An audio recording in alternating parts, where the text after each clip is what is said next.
It's game time. Hello, everybody. Let's see. All right, everything's looking good. Hello there. What was it? So yeah, what was it? Hello there. uh So yeah, what was it? This is gonna be a news day. We've got some interesting stories. Oh crap! What?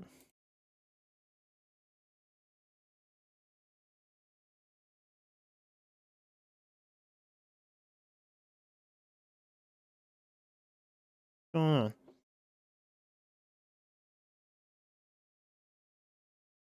Huh? Oh crap! What the? Hold on. I don't know why this keeps happening. Hold on.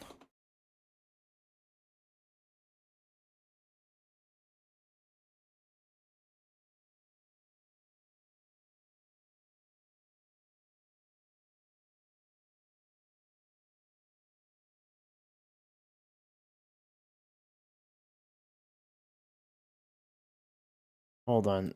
Let me just. What is going on?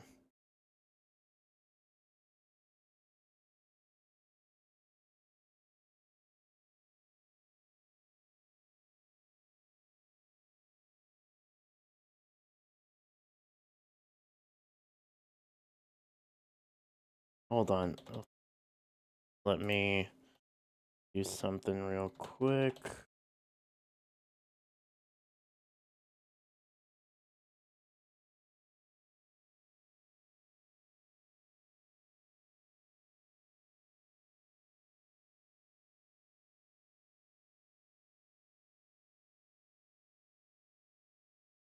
Here we go.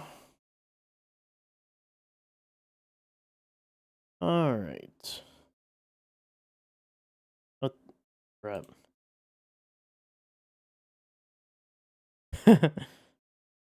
All right. Sorry about that. I was having some issues there. Had to deal with that. But yeah. What was it? So yeah, today's gonna be a news day. I've got some interesting stories today. First off, we're gonna be checking back in with World Cup qualifiers. As you as you obviously know, there were some matches the other day. Some new teams secured their spot in the World Cup. Some teams got a bit closer or further away, you know. And what was it? One of those teams who secured their spot for the World Cup, Cape Verde, is doing it for the first time. And what was it? I thought I'd read a fun little story about them. Found one a story about them that I thought was interesting, and then for the final story tonight is gonna be kind of breaking away from kind of breaking away from World Cup news to talk about something that's well, it's about Serie A, but it kind of concerns soccer in general around the world. uh, some story talking about what was it, the Serie A match that plans to be held in Australia. Yeah, I thought that was an interesting topic that was worth talking about. Uh, but yeah, what was it? Moving on from all that, I guess I should probably get into the stories now. Been a little bit. Let me just. Here we go. Yep. Now, this story comes to us from ESPN, written by Dale Johnson. 2026 World Cup. Who has qualified and how the rest can make it?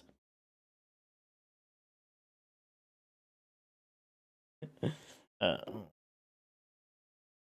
so yeah, what was it? This is just a simple article going over, you know, the recent World Cup qualifying matches, everybody who's you know, got their spot. Let's see. Let's get into it. Qualifying for the 2026 FIFA World Cup began on October 12th, 2023, when countries from the Asian Confederation played their first round of matches. Myanmar's Lin Mo Ong scored the very first goal in a 5-1 win over Macau. Crap. See what I mean about countries that didn't exist before? I had never heard of either of these countries.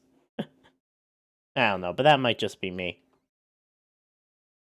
All confederations are drawing to a close, but we're still a long way from discovering the full list of 45 nations that will join hosts United States, Mexico, and Canada to make up the field of 48. Yeah, if you hello there, Rev Edits. What was it? What was it? Good to hear. Good to hear from you. Good to see you. Yeah, I was just talking about, what was it? I had a couple of news stories I thought were interesting to talk about. This one, is a simple story, just going over World Cup qualifiers, who has, well, the recent World Cup qualifiers, talking about who's qualified so far.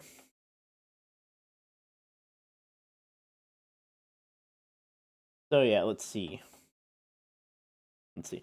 So yeah, here's a list of the 25 out of 20 out of 45 teams who have qualified.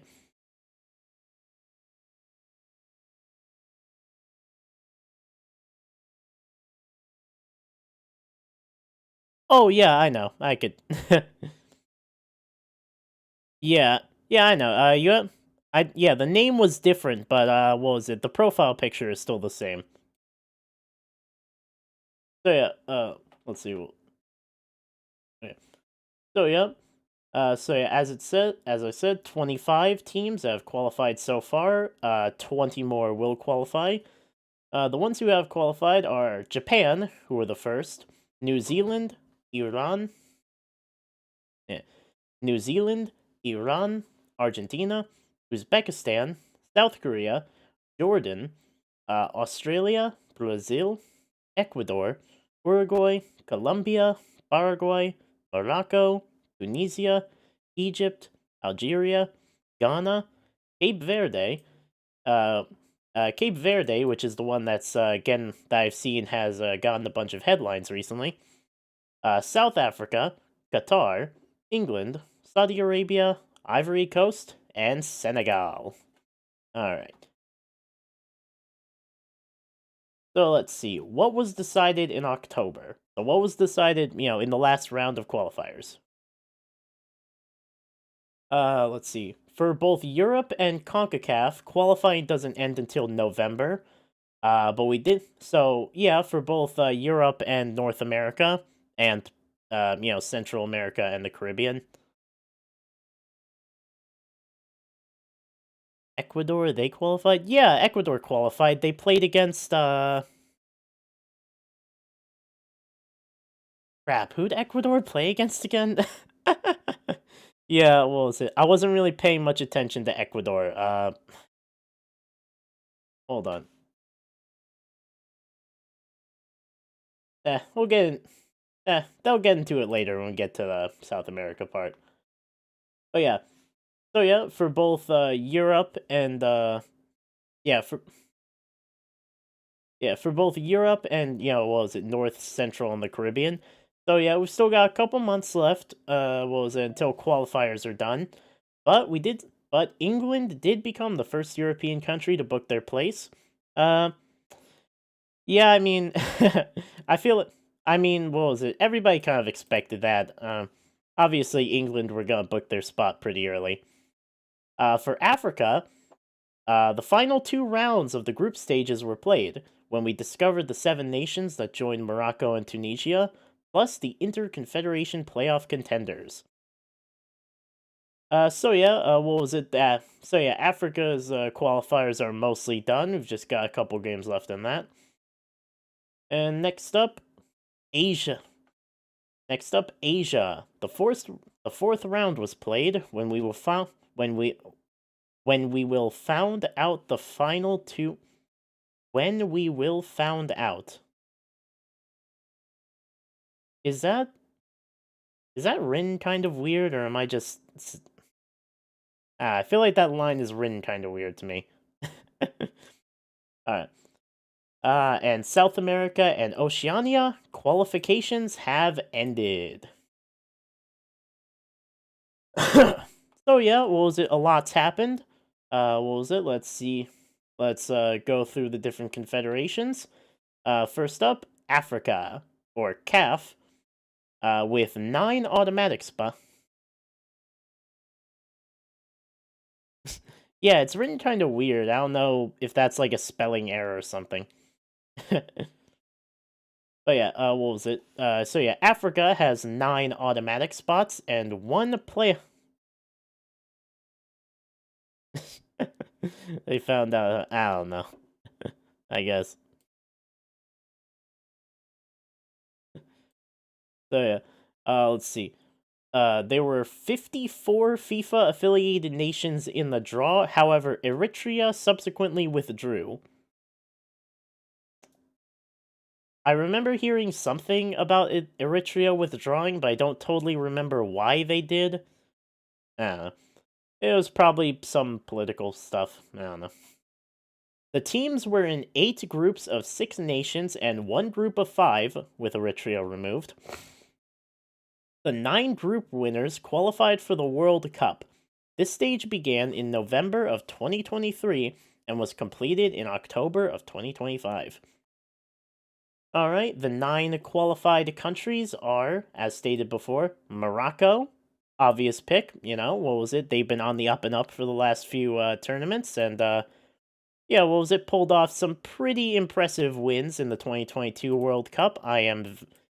Everybody, most people kind of expected them to be back, and personally, I do, I like I like Morocco, I think they, I think it's good to see what was a smaller African nation, do well at the World Cup, so me personally, I am happy to see them back.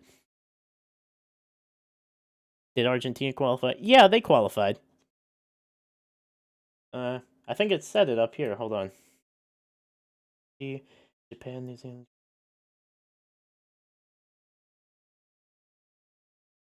Yep, right here. Japan, New Zealand, Argentina. I think they actually confirmed their qualification. I think they actually confirmed their qualification a little while ago. Yeah, they were top of the table for a. Yeah, I'm pretty sure Argentina were top of South American qualifiers for a while. So I think they guaranteed their spot like a while back. But yeah, I don't remember exactly how long though, so. Then there is Tunisia, Egypt. Yeah, what was it? Egypt. What was it? Egypt is pretty usually pretty dominant in Africa, so what was it? It's no surprise to see them here. Algeria, Ghana, Cape Verde, the one that's the one that's been getting a few headlines lately. South Africa, Ivory Coast, and Senegal. So yeah, what was it? These were the groups. Group A, you had Egypt, Burkina Faso, Sierra Leone, Senegal in Group B, Nigeria in Group C, Cameroon in Group D. Yeah, I honestly thought Cameroon would make it to this World Cup. I really did. I thought they had some good players. I thought they were playing all right. I really thought they would make it, but yeah, Egypt's pretty good. Yeah.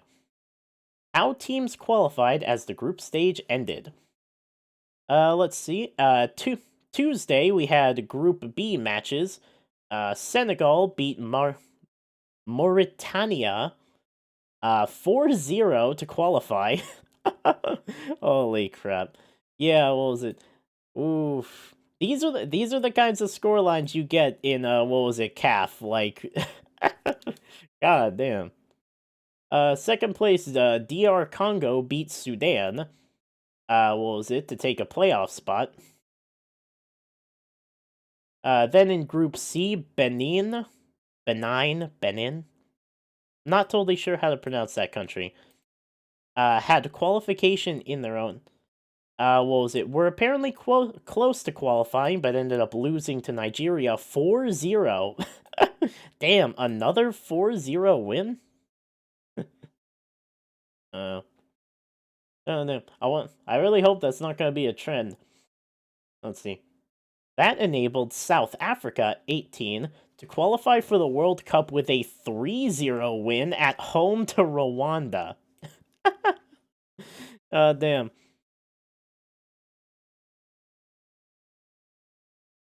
Yeah, what was it? No, it's like in Africa, they either score a bunch of goals or they score 0 goals, because what? All of the all of these victories have been like, what was it, 4-0, 4-0, 3-0, and you had one 1-0. Like, goddamn. Uh,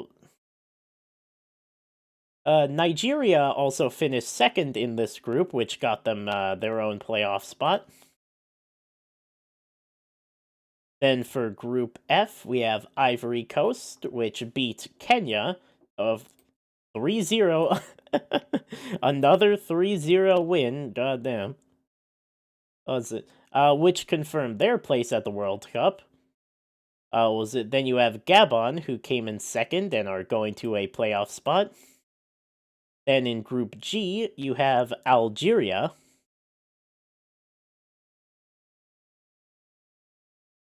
Yeah, no, we do see. Yeah, no, we do see stuff like this in Europe and South America too. I just think it's funny that it's like it's been nothing but like what was it, 3 or 4-0 wins so far. I don't know. Maybe when we get to Europe, we'll see more. We'll see more of that too. Who knows? Uh, so yeah, what was it? Algeria qualified with a 3-0 over Somalia. Goddamn. What was it? I guess those pirates aren't. Yeah, I mean, not as much, but you do see stuff like this sometimes. What was it? What was it saying? Oh yeah, I guess those pirates aren't so good at soccer. Then in then Uganda took a second place. Hold on. Uganda took second place despite a late 2-1 defeat in Algeria. Yeah. Oh hey, what was it? A 2-1? Oh, a 2-1 victory. All right. This is I think this is the first game. What was it? This is the first game we've talked about so far where both teams actually scored.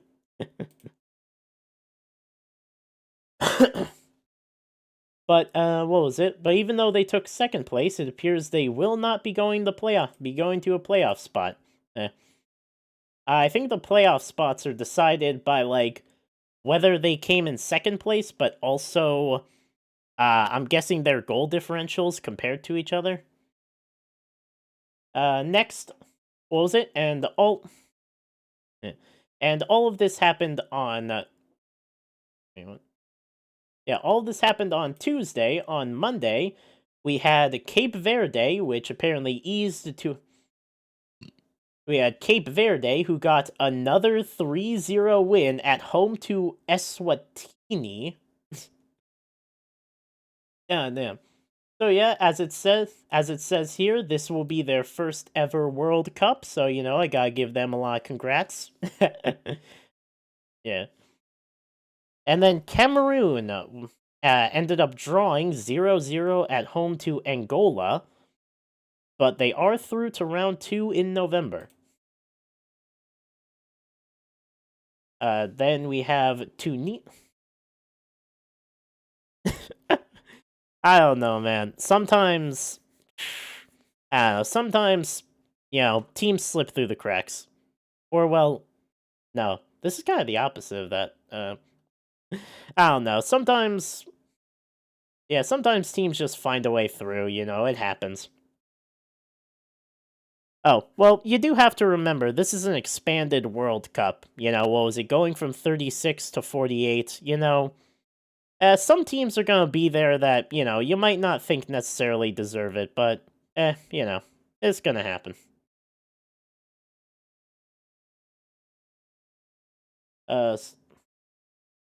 So yeah, what was it? Tunisia qualified from Group H, and Namibia took second place, but they had the worst record of all of the runner-ups, and will not be in the playoffs. Damn.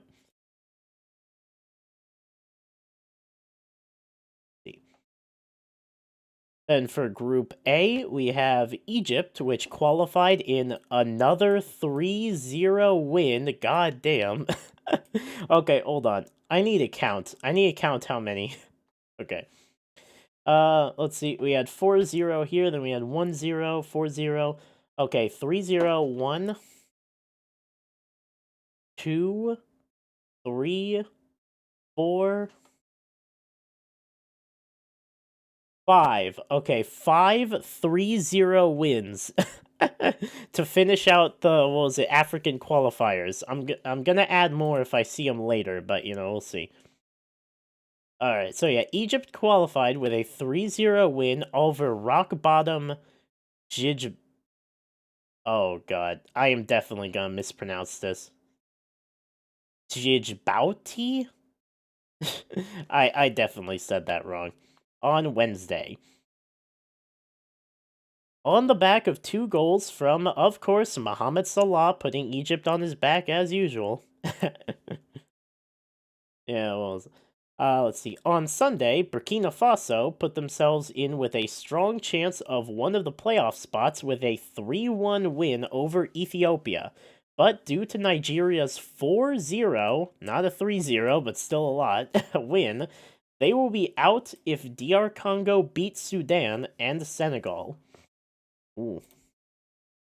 All right, so what was it? So a lot of things. It looks like yeah, it looks like a lot of things have to go right for Burkina Faso in order to what was it, make it to the World Cup. So I don't know. I don't know. I wouldn't put money on them making it, if I'm being honest. Next up, we got Group E. Morocco qualified, of course. Then we have Niger, who got a second place. Was it who beat Zambia and on Sunday to get a second place, but they will not be going to the playoffs. And I believe this is the final group. Ghana won 1-0, okay, at home to Comoros. What was it? 9 teams qualified, but I believe 6 teams go to a playoff round. Out of which only one. Yeah, 9 teams qualified, but I think 6 teams are going to a playoff round where they play each other for the chance of an international playoff against teams from other continents. I think. I'm gonna be honest, man. It's like the qualification for the 2026 World Cup is kind of weird. It's kind of complicated. I don't know. I don't know. That's how I think it is. Like, I'm not sure. I really need to look it up again because it's been a while since I've since I've actually looked at the process. Oh. So let's see. Where was I? Let's see. Oh yeah, here. Madagascar. I love that movie when I was a kid. Suffered a damaging 4-1. Crap. I was so used to saying 4-0, I accidentally said 4-0. No, it was a 4-1 defeat. Madagascar actually saved themselves from a 4-0. Whatever you think that's worth.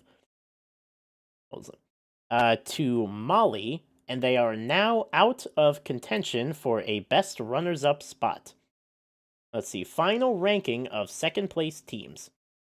To determine the best second place teams, the results of the team to finish 6th in the 6 team groups were removed. Okay. Gabon played 7.16. Cameroon 8.15. Nigeria 8.15.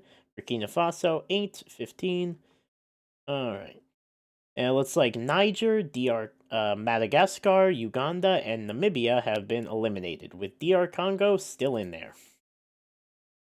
Okay. Okay, I think this is explaining it. Round 2. The 4 best runner... Oh, okay, it's not 6, it's 4. Okay, let's see. The 4 best runners-up, so the 4 best teams that came in second place in their groups, will enter CAF playoffs, 2 semifinals and a final, to decide which one country will go to the Interconfederation playoffs. This stage will be played on neutral ground in Morocco in November of 2025. Okay, so these 4 teams are going to have to play through a playoff round to decide who gets to go to a different to a different playoff round. Oh god, World Cup qualification is a mess. But yeah, what was it? I don't know why I thought it was 6. It was 4 teams.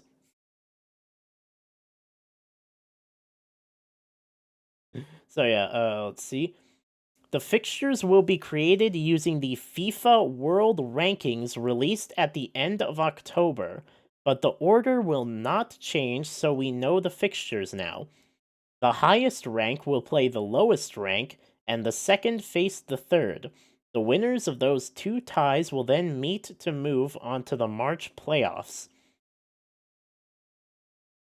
So let's see. Nigeria is ranked 45, so they'll face Gabon, who is ranked 79. Cameroon is ranked 52, so they will face the DR Congo, who is ranked 60.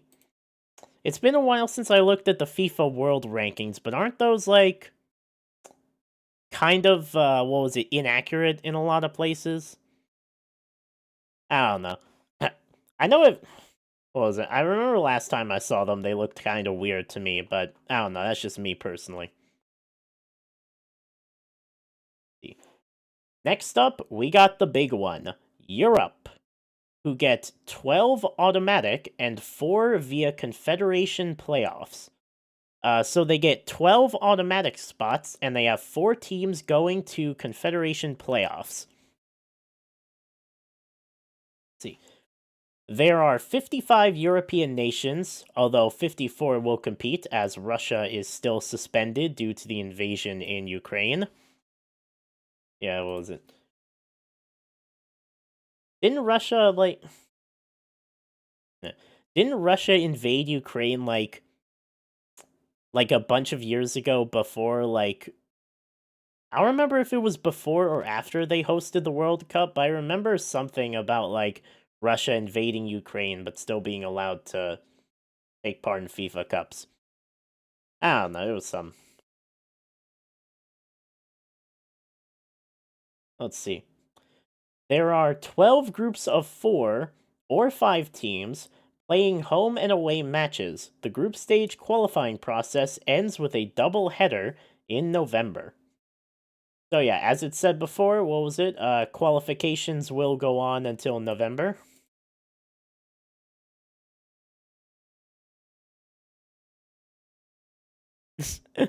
Yeah, well, when they play in a playoff, when they finish it, they go to another playoff. Yeah, I don't know. I don't know, man. It's weird. So yeah, what was it? Here we have all of the qualifying groups for UEFA. We had Group A, which was Germany, Slovakia, Ireland. Group B, Switzerland. Group C, D, all the way to L. So yeah. The 12 group winners will qualify directly for the World Cup, with the 12 runner-ups entering the playoff system. So yes, once again we have teams going into a playoff to decide who gets to go into another playoff. Let's see. Qualifying began in March of 2025, when most of the European teams who were not in the UEFA Nations League action played their first matches and qualified. So yes, as it said before, only one team has qualified so far, that being England, which, everyone expected. Hold on.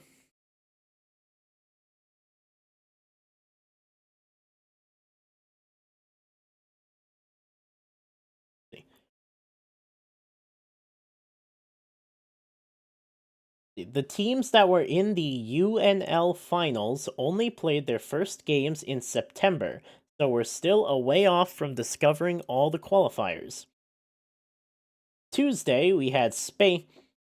Tuesday ended with Spain at the top of Group E with a 100% victory with Turkey. With Turkey, their nearest challenger. I thought Sweden would win their game, but they did. Hold on, where was Sweden?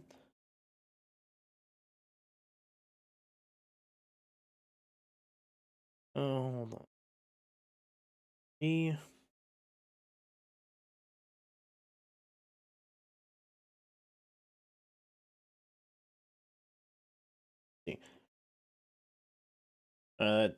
Sweden, they're in Group B. Hold on. Let's see. Switzerland, held a lead over Kosovo, 7-1.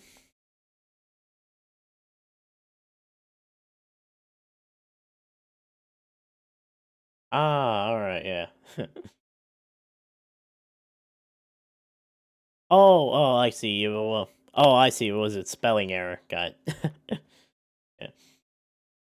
Oh, let's see. Ah, crap. Where was I? Oh, yeah. Spain have a goal difference advantage of 12 over Turkey. Goddamn. So they will qualify in all but name with a win in Georgia.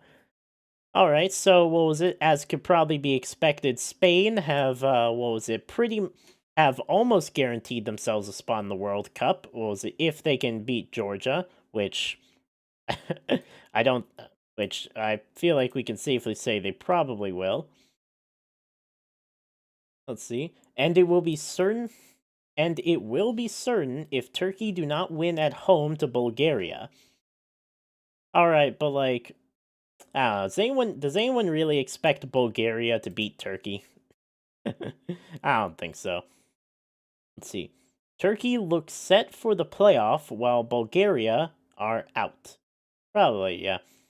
Portugal are close to qualification, but a late Hungary equalizer in Lisbon on Tuesday means they must wait until November to seal it.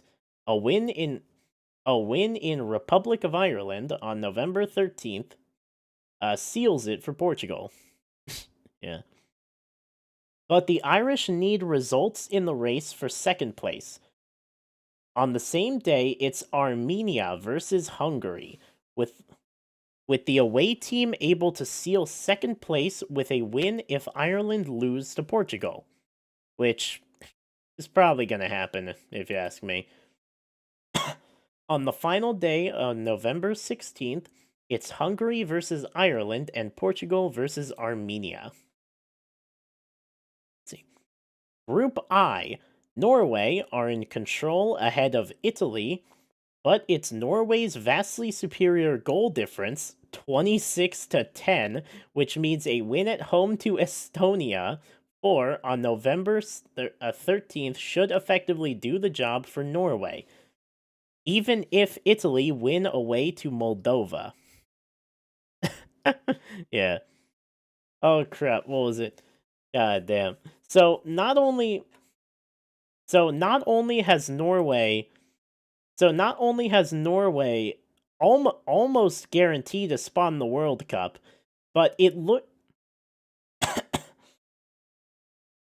but what was it? It looks like Italy is gonna have to go to the playoff rounds, which they might not even win. God damn. What is going on with Italy, man? How do you have a top 5 European league, but you can't consistently qualify for the World Cup? I don't know, man. I don't know. Something's up over there. Oh crap. Yeah, I don't know. What was it? I don't know. What was it? Plus 26 to plus 10, and it's Norway versus Italy. God damn.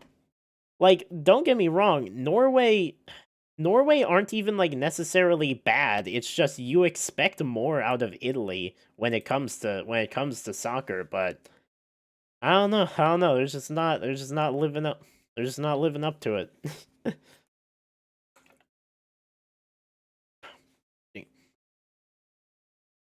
On the final day, it's Italy versus Norway. Italy has fallen, yeah. On the final day, it's Italy versus Norway. If Norway go into it 3 points ahead, Italy would need a huge win to avoid the playoffs. Next up, Group K. With England having dominated the group, qualifying with a 100% record without conceding a goal. Hold on. Who were they up against again? All right. Group K. Okay, England. No wonder they didn't concede a single goal. They were up against frickin' Serbia, Albania, Latvia, and frickin' Andorra. No shit, they didn't concede a single goal. I have straight up never heard of half these countries before. Oh crap! What was it? Ooh, Oh crap! England. I don't know. Either this was fixed or England got really lucky with this draw because this is like oh crap. Because this is like I don't know, the easiest group they could have possibly gotten. But yeah, what was it? Back to it. It was sealed with a 5-0 win in Latvia on Tuesday. God damn. Albania hold the playoff place over Serbia, and both play England in November. Oh crap. What was it? Yeah, I wouldn't. Yeah, I wouldn't expect either of these guys to do much better than Latvia, if I'm honest.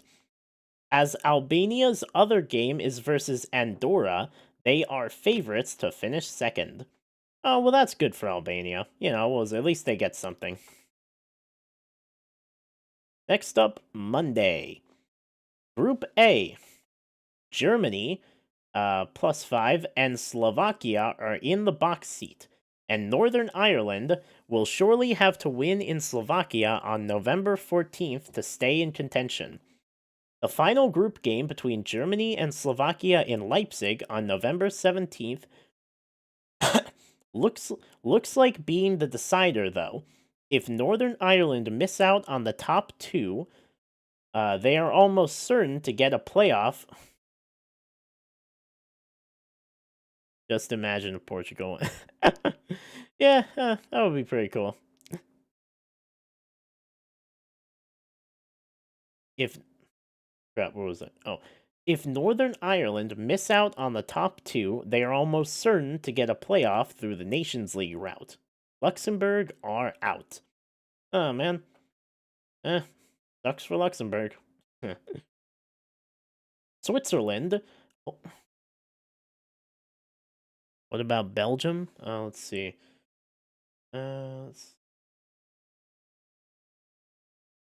Group was Belgium in again?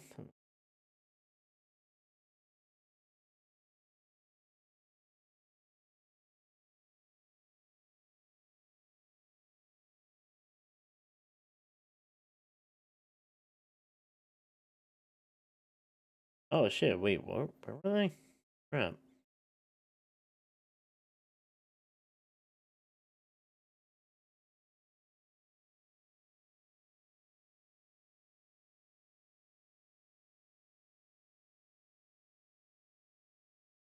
Oh, what was it? They were in Group J. Let's see. Belgium, what was it? 14, who moved back to the top of the table with a 4-2 win over Wales. So it looks like they are at the top of Group J after a 4-2 win over Wales. Not bad. That's pretty good results. You know, it is Wales, but what was it? They're all right. Well, yeah, Wales isn't bad. They're all right. Finish up against two eliminated teams away to Kazakhstan 7 on November 15th and home to Liechtenstein. As North Macedonia have only one fixture to play, Belgium need 3 points to qualify. All right. So, what was it? Based on this, it's looking pretty likely that Belgium are gonna make it. So they will do it by beating Kazakhstan. I love how what was it? I love how they know. So they will do it by beating Kazakhstan. It's like obviously they're gonna win. Though the game against Liechtenstein means it's effectively a formality. North Macedonia will have to hold off Wales for second. Wales go to Liechtenstein first up before a huge game against North Macedonia in Cardiff. Wales need to win by 6 goals in the. Oh, all right, man. What was it? Thanks for coming by. Hope to see you again.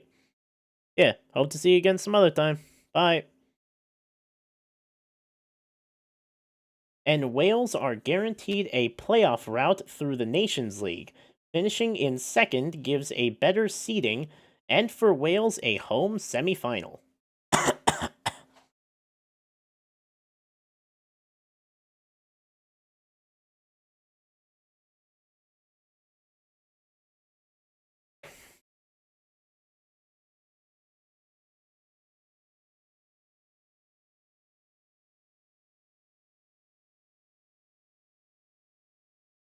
Okay.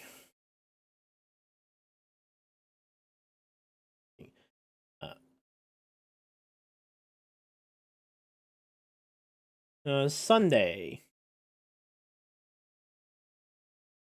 Denmark and Scotland are the only two teams left in contention. On November 15th, it's Denmark versus Belarus. So Scotland will surely have to win in Greece to stay in the hunt for automatic qualification. If that does happen, the group is set up for a decider between Scotland and Denmark in Glasgow on November 18th.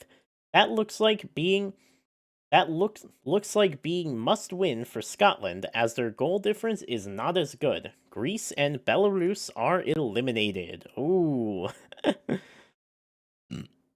Bad news for Greece and Belarus, I guess.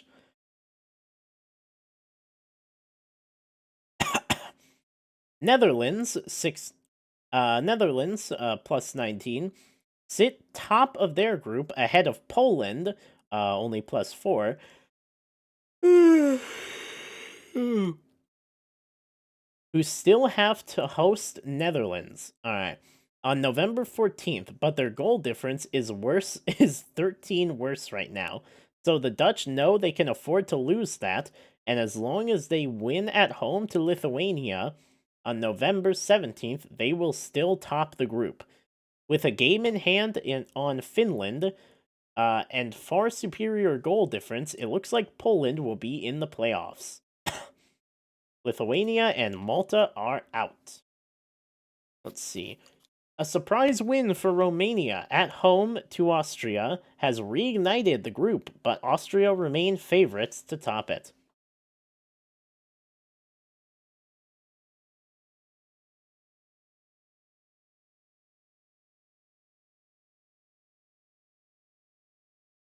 What? Oh, yeah. November 15th, Austria will qualify with a win in Cyprus 8. If Bosnia and Herzegovina lose at home to Romania, who must at least avoid defeat to stay in contention for a playoff spot? Though they will get a route as a UEFA Nations League group winner regardless. Romania finish up at home to San Marino. So if they can beat Bosnia, they will be odds on to finish at least second. And that would benefit San Marino through the Nations League. Yeah, San Marino. What was it? What was it? So yeah, a lot of countries are gonna get their first World Cup appearance with this expanded format. What was it? I'm just here hoping San Marino managed to get in because this is prime time, man.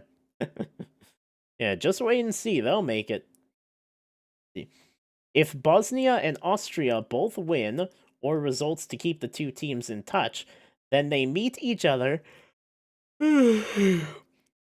in Vienna to decide who qualifies automatically. Cyprus are out, and San Marino have only slim hope of a playoff through the Nations League route.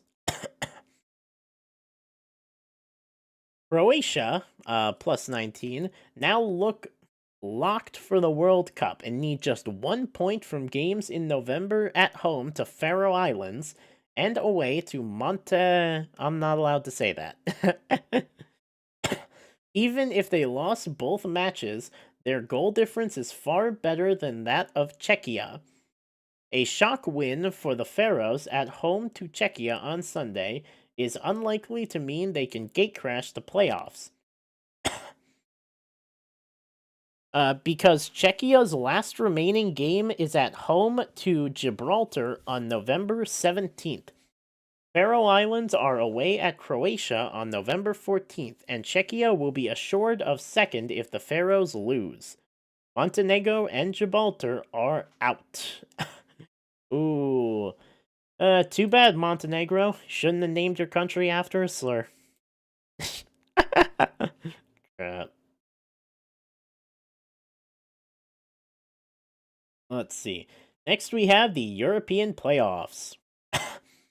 The 4 places at the World Cup will be determined via the UEFA playoffs to be played in March of 2026.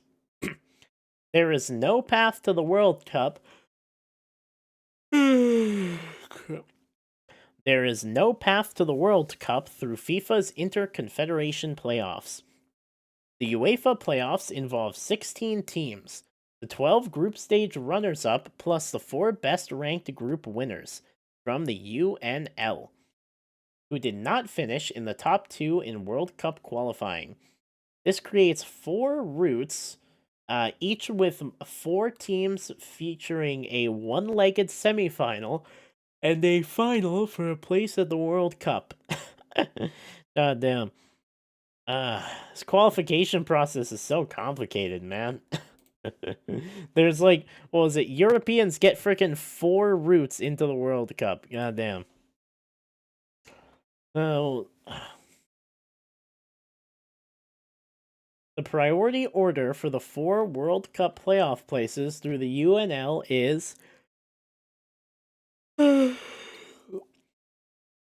Spain, Germany, Portugal, France, England, Norway, Wales, Czechia, Romania, Sweden, North Macedonia, Northern Ireland, Moldova, San Marino. Yeah, what was it? San Marino, come on. Of the 14 teams to win their UNL groups, 10 of those were in Pot 1 or Pot 2 for the World Cup qualifying draw. So on ranking, would finish in the top 2 of their group. If that comes to pass, North Macedonia, Northern Ireland, Moldova, and San Marino would get a playoff place. However, that now appears unlikely with Romania and Sweden struggling to finish in the top 2.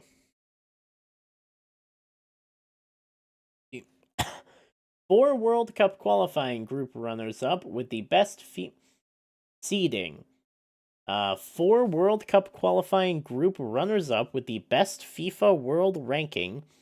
Pot 2, as above, teams 5th to 8th in the FIFA World Cup rankings. The FIFA World Rankings. Pot 3, as above, teams 9th to 12th in the FIFA World Ranking. And Pot 4, UEFA Nations League teams.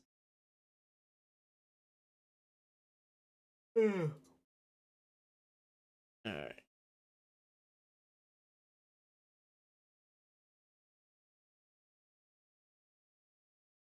Oh shit, what?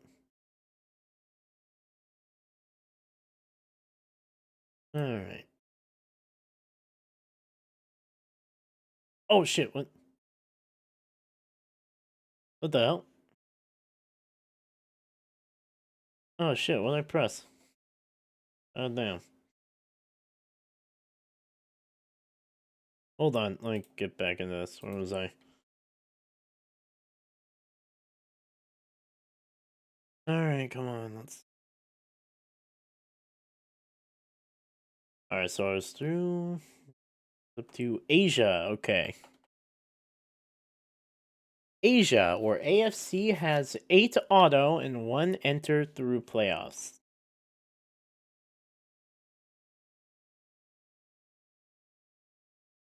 Alright.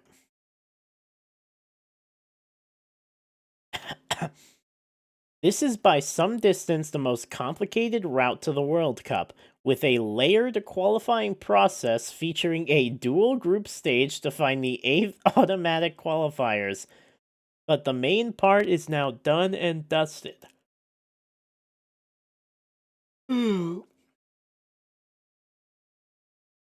20 lowest ranked nations played two-legged ties in October of 2023. Then those 10 winners joined the 26 best ranked nations. The 36 teams were drawn into 9 groups of 4 teams, with the top 2 nations going through to round 3. This stage began in November of 2023 and was completed in June of 2024.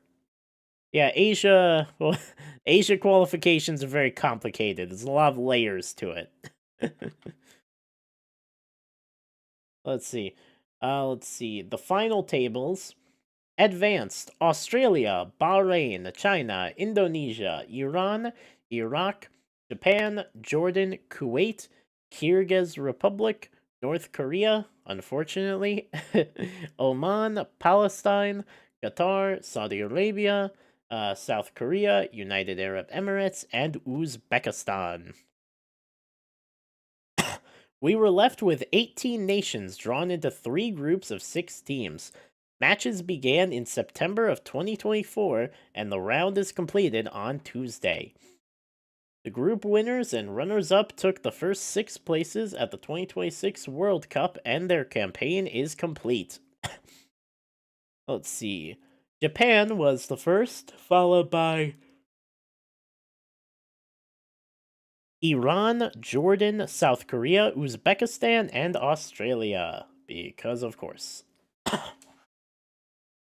Let's see, round 4. The 6 teams in this stage were drawn into 2 groups of 3. They will play each other once, so 2 matches in total per team in one host country in October. So let's see, qualified: Japan, Iran, Uzbekistan, South Korea, Jordan, Australia, Qatar, and Saudi Arabia. Unfortunately. Let's see. What was decided in October? We found out the final 2 automatic qualifiers, plus the teams that will battle it out for a playoff in round 5. Qatar hosts the United Arab Emirates, and Group A, we have Qatar as hosts, the UAE, and Oman. Let's see. Oman tied 0-0 with Qatar. Saturday, the UAE beat Oman 2-1. Oh, man. And on Tuesday, Qatar beat the UAE 2-1. Qatar won the final group game 2-1 and qualified for the World Cup. Damn. Alright, what was it? So Qatar, they actually managed to make 2 World Cups in a row. Alright, not bad for them. We'll see how things go for them later. For Group B, we had Saudi Arabia as the hosts, with Iraq and Indonesia. With Indonesia losing to Saudi Arabia 2-3, Iraq winning against Indonesia 2-1-0, and Saudi Arabia beating tying Iraq 0-0. A goalless draw meant the 2 hosts of the playoffs both qualified. Iraq moved into the playoff.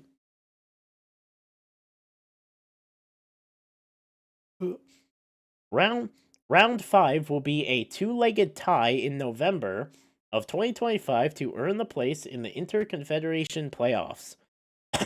UAE will play Saudi Arabia. Okay.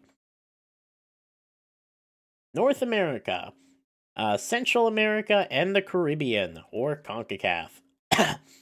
Usually, CONCACAF would have 6 automatic places, but for the 2026 finals, 3 of the 6 are taken up by the hosts. That leaves 3 places to be won.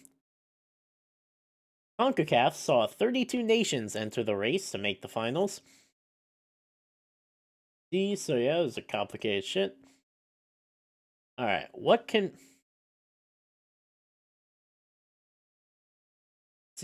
be decided?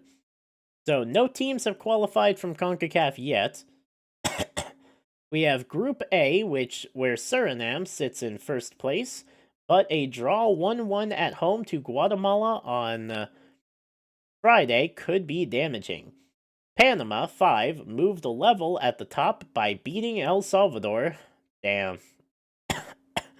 What was it? Panama's never gonna shut up about this. On Tuesday, it's Panama versus Suriname. At the top two meet in El Salvador versus Guatemala.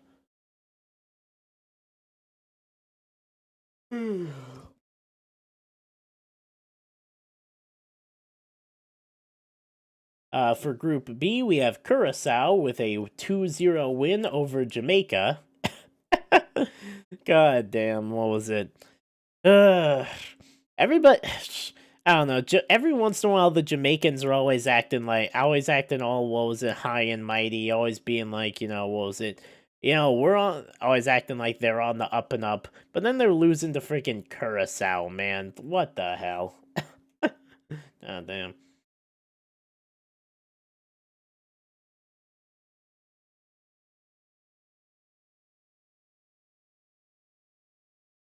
So yeah, what was it? Curaçao's 2-0 win over Jamaica on Friday put them in the box seat for a first ever World Cup appearance. Oh wow. So Curaçao, they haven't qualified yet, but they are on the way towards their first ever World Cup qualification. All right, that's going to be exciting to watch. Curaçao on Tuesday. Curaçao are to home to Trinidad and Tobago, who can't afford to lose if they are to stay in contention for an automatic place. The other games see Jamaica host Bermuda. Jamaica, Bermuda. Wait. No, what was it? Wait, is that how it goes? Jamaica, Bermuda, Bahama. I actually don't remember if that's how it goes. It's like, I think it's Jamaica, Bermuda, Bahama. Come on, pretty mama. I don't know. I'm pretty sure that's how the song goes. So this is a very funny. What was it? It's like Jamaica, Bermuda, Bahama. Come on, pretty. Yeah, whatever. Enough of me singing. Honduras 8 are in a good position as they beat Haiti on Monday. The nearest challengers are Costa Rica, who thrashed Nicaragua who thrashed Nicaragua. Let's see. November 13th sees Honduras go to Nicaragua, and a win will send them to the World Cup if Haiti versus Costa Rica is a draw. On the final day on November 18th, it's Costa Rica versus Honduras, which could yet be a decider for the automatic qualification place. Next, we have South America, or CONMEBOL. Let's see. As in recent qualifying competitions, all 10 nations played each other at home and away. The 6 nations qualified directly to the finals.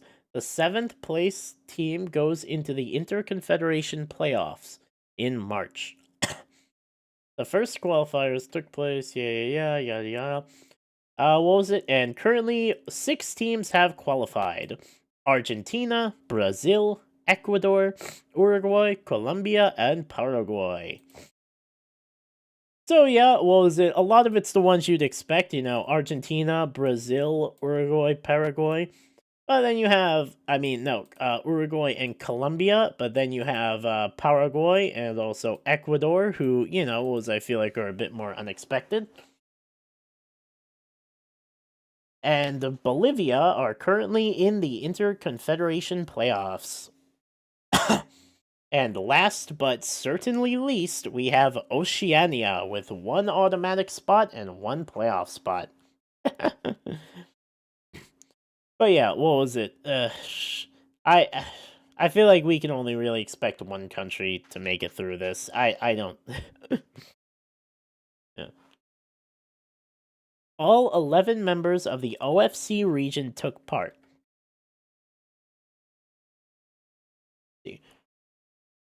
Round one. The four lowest ranked nations played a knockout format. American Samoa, Cook Islands, Samoa, and Tonga were in this round. Samoa beat Tonga 2-1 in the finals to advance. Samoa and the 7 top-ranked nations were drawn into 2 groups of 4 nations, with matches played in October and November. Games were held in Fiji, New Zealand, Papua New Guinea, and Vanuatu, I think that's pronounced. The top 2 countries in each group, New Caledonia, Tahiti, New Zealand, and Fiji, went on to round 3. Round 3, the 4 remaining countries then played a one-legged knockout format in New Zealand in March. New Caledonia beat Tahiti 3-0, and New Zealand beat Fiji 7-0. God damn. Damn, New Zealand really freaking dog walks Oceania. It's insane. Then you have New Caledonia losing to New Zealand 3-0 in the finals. Hey, another 3-0 win. Nice callback. 1 out of 1 teams have qualified, and it's New Zealand, as if anybody thought it wouldn't be. Like, seriously, did anybody think any country other than New Zealand would get this automatic qualifying spot? It's like, come on, man. Everyone knew it was gonna be them.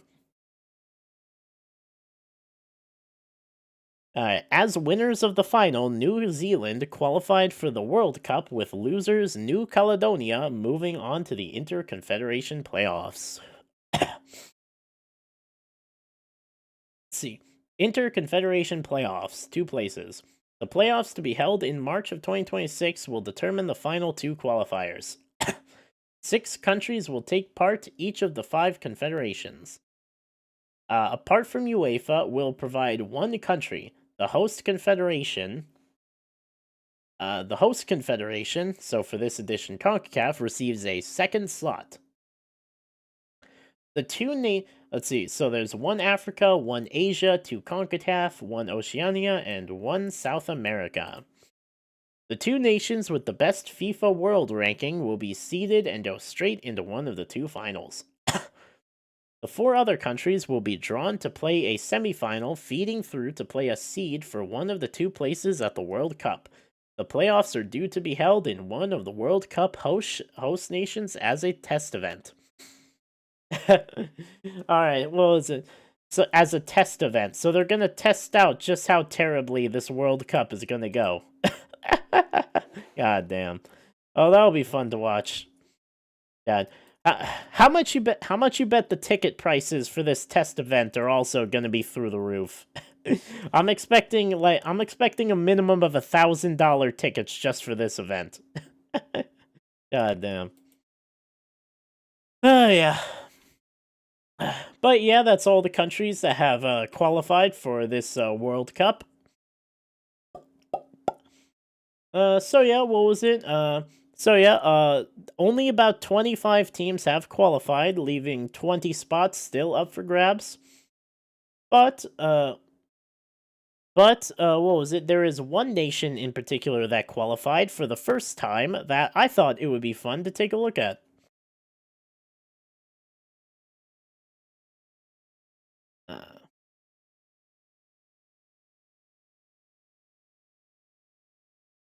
And that is a defining moment of our nation. Cape Verde goes wild to celebrate historic World Cup spot.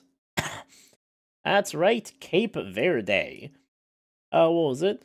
So yeah, this is gonna be their first World Cup, and I thought it would be nice to go over this article, going over, some stuff about Cape Verde, how they're feeling about the qualification. That'll be fun. By blending diaspora players with homegrown talents, the island nation of fewer than 600,000 people You gotta take that into account. 600,000 people. That's less than a lot of U.S. cities have in population. God damn. Have qualified for 2026 tournament. On the 5th of July, 1975, the Cape Verdean flag was raised for the first time at Estadio de Várzea in the capital city of Praia, marking the nation's declaration of independence from Portugal. At that moment, there was no national football team and no sign of what was to come. Exactly 100 days after the 50th anniversary of independence, the country's flag was waved at the very same ground, where crowds gathered to celebrate Cape Verde's historic first World Cup qualification. With the players who had earlier secured the divisive 3-0 win against Eswatini 5 miles away at the National Stadium. This island nation off the coast of Senegal, with a population of fewer than 600,000, has become the second smallest country to qualify for the tournament after Iceland in 2018. God damn, wow, the second smallest country to ever qualify, man. That's pretty impressive. Estadio de Várzea, which once hosted Cape Verde's national team matches and was the venue for the 2000 Milcar Cabral Cup, the country's only trophy besides the 2009 Lusofani Games.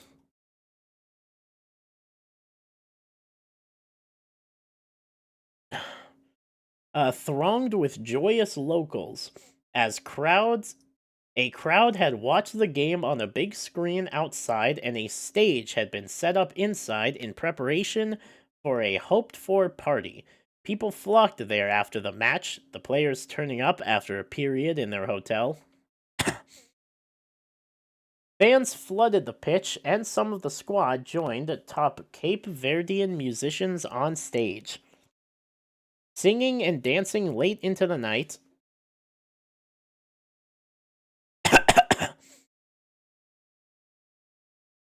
a brief firework display lit up the sky shortly after midnight. Most of the crowd were young, the government having decided against declaring Tuesday a public holiday despite rumors that it would do so, and the president, Jose Maria Neves, comparing the country's World Cup qualification to a new independence. Oh crap.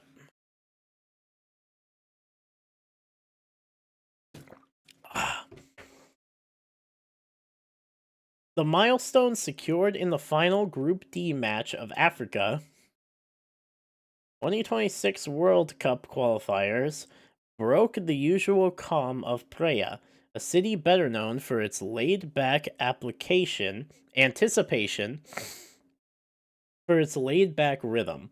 Local authorities had granted residents the afternoon off in anticipation, allowing the entire capital to rally behind the Blue Sharks as they chased history. Damn. Man. Oh, damn. Alright, I got work tomorrow, and my neck is feeling kind of scratchy.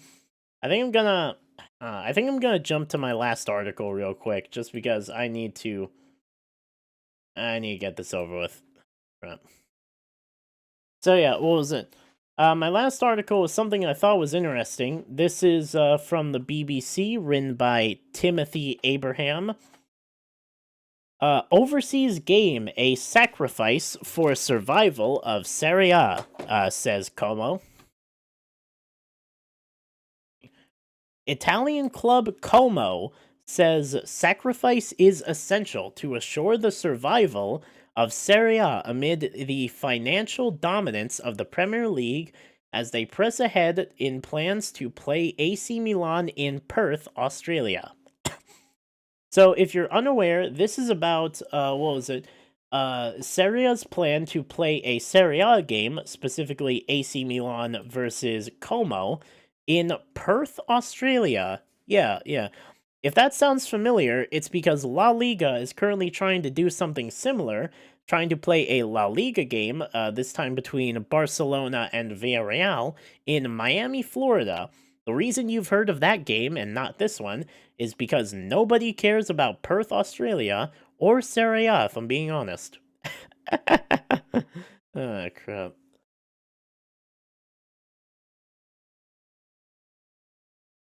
But yeah, what was it? Yeah, what was it? But seriously though, yeah, this is what was it? Both of these games do show both of these games I felt this was something important to go over because both of these games do kind of feel like they're a part of a wider trend in soccer, in modern soccer that I feel like needs to be talked about. I feel like a lot of people are kind of against. But let's get into this. This month, UEFA reluctantly approved next February's fixture between the sides taking place outside Italy because there is no legal framework to stop it. So yeah, what was it? So yeah, if you didn't hear, what was it? UEFA wanted to kind of put a stop to this, but there is no legal framework to stop it, which essentially means it's like that meme, the myth of like consensual sex. It's like, what was it? The two people are about to have sex, and it's like one person is like, and it's like, I consent, and the other person's like, I consent, but isn't there someone you forgot to ask? And it's, well, some other third person. It's usually Jesus or some thing, but I don't. It's essentially that. What was it? Both teams agreed to it, and so did Serie A. So it's like, UEFA's not really in a position to tell them not to. Yeah. Spanish La Liga clubs Villarreal and Barcelona are also set to face each other in Miami in December, having received permission from European football's governing body. A lengthy statement from Como made the case for the fixture being moved to Australia and noted Serie A's domestic broadcast deal was worth $700 million a year. They said the 12 billion, I think that's pounds the Premier League will receive for the cycle between 2025 and 2029 for domestic and overseas rights means the league will dominate the global stage. Yeah, this is something that I do think is interesting to talk about. Is like, what was it? It's like, yeah, what was it? Soccer, it's not really a local thing anymore. It's not even really a national thing anymore. It's a global thing.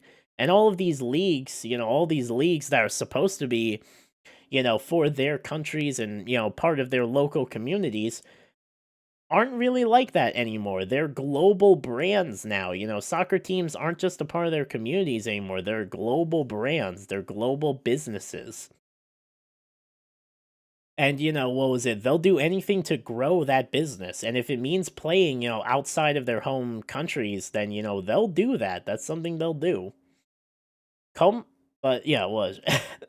But yeah, what was it? And obviously, the Premier League is the most popular league in the world right now, and obviously other, top 5 European leagues want to get in on that. Want to, what was it? Become more popular outside of their home countries. So obviously, what was it? So yeah, it's just kind of a no-brainer for La Liga and Serie A to do something like this. But anyway, Como said the imbalance gave English football enormous financial advantage.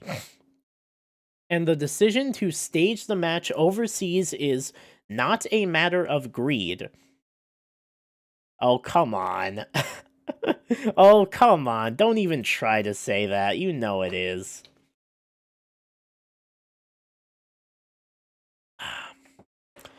We understand that this journey may demand sacrifices in convenience, comfort, and routine, said Como. Yet sometimes sacrifice is essential, not for individual benefit, but for the greater good, for growth, and above all, for the survival of the league itself. All right, what was it? You're talking about greater good here, but like who's good is really this is what was it? This isn't the greater good, this is your good. Who are you to decide that your good is greater than others? What was it? Most clubs in Italy are not profitable. It is about ensuring survival and building a future where Serie A remains competitive, respected, and globally admired. What was it? This is something to kind of talk about. I don't know if you remember, back in the 90s and like the 2000s, Serie A was super dominant. What was it? They were, what was it, the most popular league in the world for a while and one of the most competitive too. But over time, what was it? They faded away and got overtaken by the Premier League and even other European leagues. So, what was it? I don't totally blame, people from Serie A for being kind of jealous and wanting to, do whatever it takes to recapture those old days. What was it? Even if it means, playing outside of Italy, it's just something they, feel like they have to do in order to be, in order to be successful nowadays as a soccer league. You know, yeah, that's just how it is. Yeah. Anyway, UEFA president Alexander Seferin previously said it was a regrettable decision to allow two European League matches to be played abroad and maintained it will not set a precedent. Oh, come on. Oh, come on, Seferin. That's just wishful thinking. If these two matches are successful, this is very much going to become common practice. If these two matches end up bringing in a ton of money, which is the intention, or, if at least one of these matches ends up bringing in a ton of money, this is definitely gonna set a precedent. It's like, if this works out, playing league games abroad is definitely going to become a more common thing. Other leagues are gonna try and get in on this. Yeah. So yeah, man, this is just wishful thinking on Seferin's part, honestly. Yeah. The Football Supporters Europe (FSE) Federation was critical of the plans when discussed at a UEFA meeting last month. FSE said at the time that European football belongs in our stadiums, cities, and communities, and that one domestic God, I can't talk. Match abroad is one too many. Yeah, that's another aspect of this that I kind of talked about earlier. A lot of people, feel like, soccer clubs are meant to be a part of their local communities, which, to be fair, they were for a really long time. What was it? Soccer clubs used to be a thing that, communities could rally around and, sort of find some escape and find some happiness in. But nowadays, as the game becomes more global and soccer clubs become more like businesses than actual clubs, they've kind of drifted away from that, and don't really feel like they're part of their communities as much anymore. It sucks, but what was it? When soccer became about money, it was just kind of to be expected. It's just kind of par for the course. Yeah, yeah. Not saying it's good, obviously. It sucks, but it's just how things are. Como, who are planning to invite 50 fans to join them on the journey to Australia, said the overseas fixture was necessary to help regenerate interest in Italy's top flight. We want to restore Serie A to the glory it enjoyed in the 1990s, when Italian football was the most watched, most respected, and most loved league in the world, added Como. Yeah, this just kind of confirms what I was saying earlier, which is that they're trying to recapture, the glory days of Serie A when they legitimately were the biggest league in the world. I just don't know if like abandoning, their communities and like playing games abroad is necessarily the best way to go about that. I don't know. I don't know. But, I'm not an expert, tell me what you think. Yeah, tell me what you think Serie A should do. To achieve that, we must evolve, unite, and make Serie A the talk around the globe again. And that's the end of it. So yeah, it's like I do like that he's kind of just being honest. It's like, yeah, we're doing this to make money and to become like more popular, to be more talked about. He's like he's not hiding behind well, he kind of is. He kind of is hiding behind platitudes sort of about like we must evolve, unite and make Serie A the talk around the globe. It's like, come on, this is obviously just a scheme to make money. What was it? Everything is nowadays, especially in soccer. I don't know. I don't know. This is just kind of the direction that soccer, at least at the highest level, has been going in for the last like couple of decades. Honestly, I mean, it honestly started with the formation of the Premier League.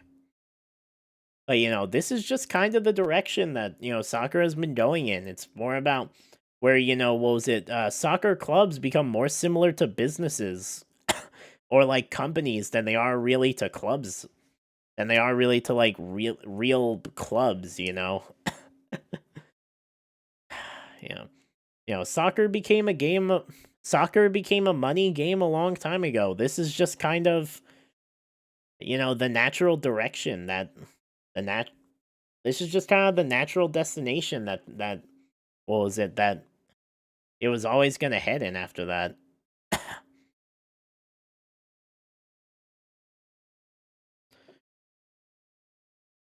But yeah, what was it? That's all I have to say on that. So yeah, I got so yeah, what was it? Thanks for coming by the stream. I got work tomorrow, so I think I'm gonna end things here. Um, thanks for coming by.